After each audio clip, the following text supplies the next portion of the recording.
তারেক রহমান কইছে যে এই দেশে চরমপন্থা এবং মৌলবাদের অভয়ারণ্য যেন পরিণত হইতে না পারে। দেখেন, অতি উত্তম কথা। তবে ইন্ডিয়া মনে করে মৌলবাদীদের বিরুদ্ধে শেখ হাসিনাই একমাত্র ভরসা।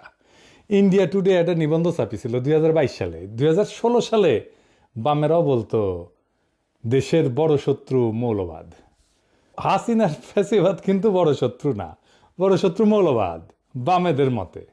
তাইলে আমরা বুঝলাম বাংলাদেশে মৌলবাদ বলে একটা জিনিস আছে, মৌলবাদী বলেও একটা জিনিস আছে যা খুবই খারাপ, তাই না? সেটারে বিএনপি খাইয়া দিতে চায়, সেটা বিএনপি প্রতিরোধ করতে চায়। আচ্ছা, খুব ভালো কথা।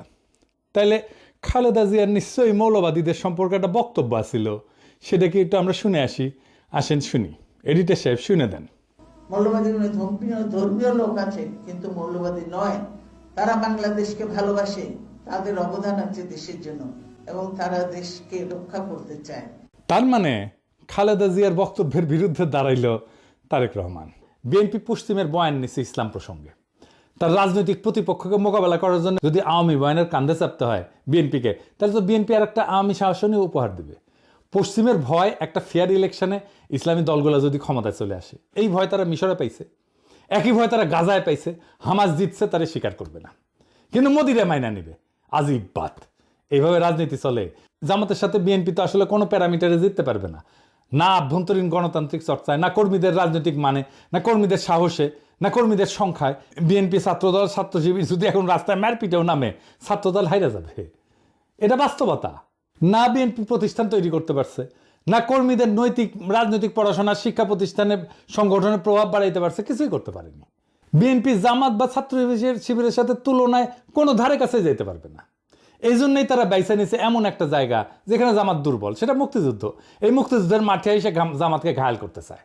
তাই তাদের মুখে মৌলবাদ, তাই তাদের মুখে জঙ্গিবাদ। সেই একই বয়ান আওয়ামী লীগের বয়ান, কারণ এটা সহজ। জামাতের রাজনীতিকে মোকাবেলা করার জন্য যে দক্ষতা থাকা দরকার, ইন্টেলেকচুয়াল ক্যাপাসিটি থাকা দরকার ছিল, সেটা তো বিএনপির নাই। তো বিএনপি নিছে সহজ পথ, মুক্তিযুদ্ধের কথা বলে কোণঠাসা করা। এই রাজনীতি জিতবে না, এই রাজনীতি জেতান না। এই রাজনীতি অবশ্যই বিএনপিকে পরাজয়ের রাস্তায় নেবে। এই রাজনীতি বিএনপিকে রাষ্ট্র ক্ষমতা আসতে দেবে না, লিখে রাখতে পারেন।